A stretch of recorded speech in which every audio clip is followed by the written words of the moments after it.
have most improved odds, right? And I saw this week that Cade, he's kind of been the odds-on favorite to be the most improved player. I'm just gonna read this list for audio listeners because anytime I don't read a list, I hear about it. I don't know about you guys. Like I get an audio listeners, like I had to actually watch your podcast full to see the most improved player odds list. So Cade Cunningham's the odds-on favorite is at -600, following by Tyler Hero at second place plus 700, Kristen Braun at a plus 1500, Dyson Daniels plus 4,000, with Evan Mobley at a plus 4,000, Amen Thompson plus 10,000, Jalen Williams plus 10,000, and DeAndre Hunter at a plus 15,000. But Wes, I'll let you take this one first. Do you think that the most improved player of the year award is broken? Because I look at a guy in Cade Cunningham, I don't really think he should be a most improved candidate. Not saying that he hasn't improved this year, but I just kind of feel like the award's broken. Yeah, it's tough, right? So on the one hand, Cade has improved quite a bit, right? If we just even look year to year, last year it was about 23 points per game, 4 rebounds, and 7.5 assists. Now it's almost 26, 6 rebounds, and 9.5 assists. Like he definitely took a leap. We've been talking about that on the show already, the improvement that he's made to really thrust himself into that tip top echelon of superstars in the NBA already. So I don't I'm with you. I don't want to disregard that. So Yeah.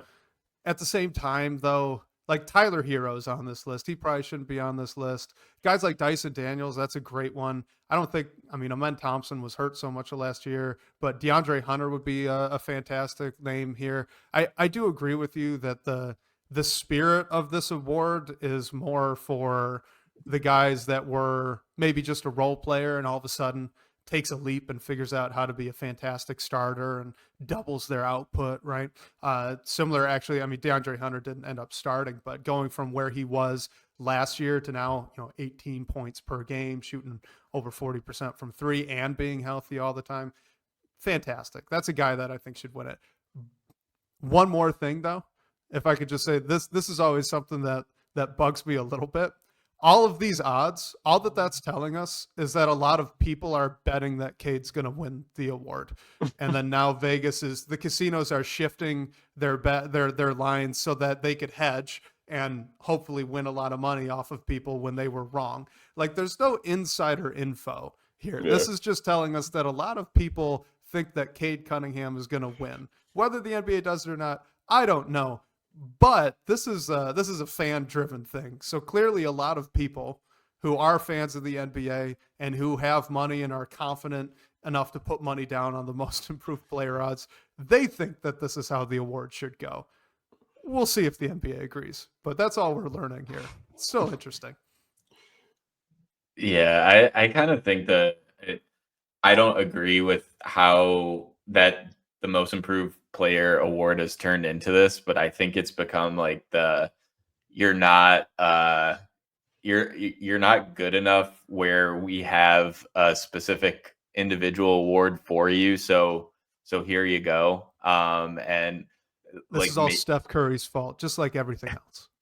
Yeah, and maybe I think the trajectory that Cade is on right now, I would not be shocked if he won an MVP one day. And I think this award is a little bit turning into younger player who is having that breakout season award. The other one you can go to is Ja Morant won this award a couple years ago, and he was the number 2 pick overall. But yeah, I agree with what Wes said. I will say, and this player is probably, I don't think, going to be eligible for postseason awards, just because he won't have the games injury. But when I first saw this list, I was like, why is Norm Powell not on here? Right. Yeah, he's averaging almost 10 more points a game. The Clippers are a good team after all the turnaround that they had, Kawhi missing time and everything. So I think an archetype like that is deserving. It's probably not going to be Norm Powell just because I don't think he'll be eligible and he's hurt right now. But that said, if Cade wins it, I would be very happy for him because I feel like these individual awards are so hard to come by. They're hard to win, and like he'll get his honors elsewhere too with all NBA and everything. But yeah, I think it would be a great honor for him, even though I do think the award would be more fitting for someone like DeAndre Hunter, who is more based on these odds, like a long shot to win it. Yeah, like I feel like when I'm looking at these awards, like I look at John Morant from a few years ago that won it, and I was like, I think the narrative that's been drawn out by a lot of people are like, why are we giving most improved to top one selections, first overall pick, second overall pick, when like this award, like when I was a kid, this was a bench player award, in my opinion. Like maybe you average 5 points and you get up to 12 points. Like that's most improved. I think the award has kind of shifted focus across the national media, which I get. Stuff happens, stuff changes, but I'm not discrediting Cade. I think he has improved quite a bit.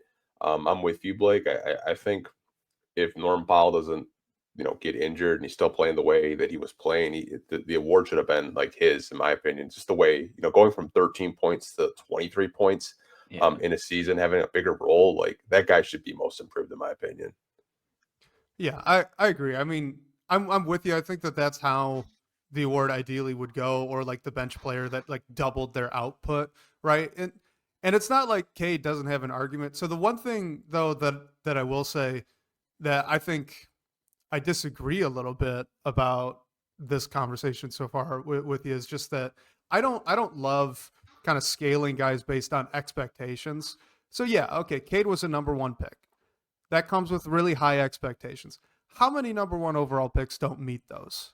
Right? How many number two overall picks don't become John Moran? There's one thing to say that, well, he was a high pick. Everyone thought that he had this type of output, but not everybody reaches that. So I think it's a little too much to the discredit of the player to just say, look, Cade, you were a number one overall pick. We all thought you'd get here, so it's not impressive that you did. He did go from a guy that someone in the comments mentioned it, but Chuck Brewer, yeah, he was like 63rd in the top 100 or something like that when the season started, and now we're talking about him as potentially a top 10 player over the course of this season. Okay, that leap is not nothing. It's impressive. It's really valuable. I think the reason I'm more hesitant to say like that Cade really has a strong argument for it is just that awards are really stats based, right? And it's not like his stats doubled. This is more like the Steph Curry thing when he won it, right? Steph went from like 25 points per game to maybe 30. And then Cade went from 23 to 26 here. And yeah, he improved his assist too. Like his statistical output hasn't gone through the roof. His impact on the court has, of course, right? But his statistical output hasn't. So that's why I mean, Dyson Daniels is another great one for this, going from kind of a throw-in trade piece to now potentially defensive player of the year. That's a huge one. Yeah, I mean, Christian Braun's a good name too. Yeah, I like the spirit of it that you had talked about. I just don't love the expectations piece. Yeah, it's not so much like my take on it. I just see like national heads talking about like the reason why they feel like the award's broken. And Alex B has like a really good comment. So I just feel like the team from a worst to the playoffs is the main reason for him being the number one option. I agree with that. That's a great point. Yeah, the Monty Williams experience, I think, did all damage on us. Yeah, and if we're talking awards, like JB should certainly be right there for Coach of the Year. Like I think he is now. And like the problem with these awards, and especially particular ones like Most Improved Player, and even like what's the new one they have, like Clutch Player of the Year, and even Coach of the Year to a degree, like they're arbitrary. There's so many different situations, contexts are different. Like I think it's kind of ironic that the two leaders for Coach of the Year are JB and Kenny Atkinson, who took over a job where JB just got fired from a year ago. So it just speaks to like the situation being everything. And the Cavs are at the top of the East, and the Pistons are making a name for themselves as an up and coming contender who's going to make the playoffs this year. So leading two totally different situations. And I think Cade deserves credit for that. do I love the I guess like context of the award, or just like most improved? Should it go to someone else? Maybe. But I think if there's not anyone else there, then yeah, Cade's a more than worthy candidate because of what you guys brought up. Yeah, I This mean, is oh, sorry. Go ahead, Anthony. no, you can go ahead.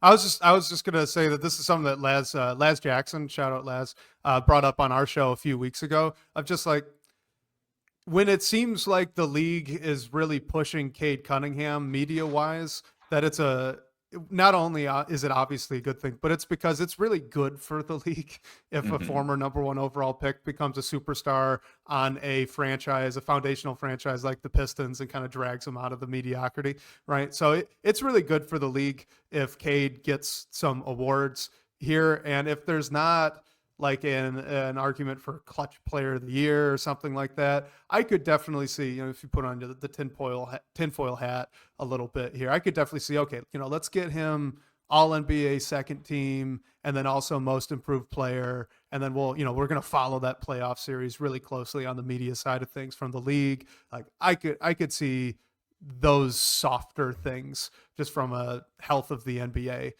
kind of playing a part here too, which you wonder if maybe the bettors kind of pick up on that vibe that the league is really pushing this guy, and maybe that's why they're putting their money down.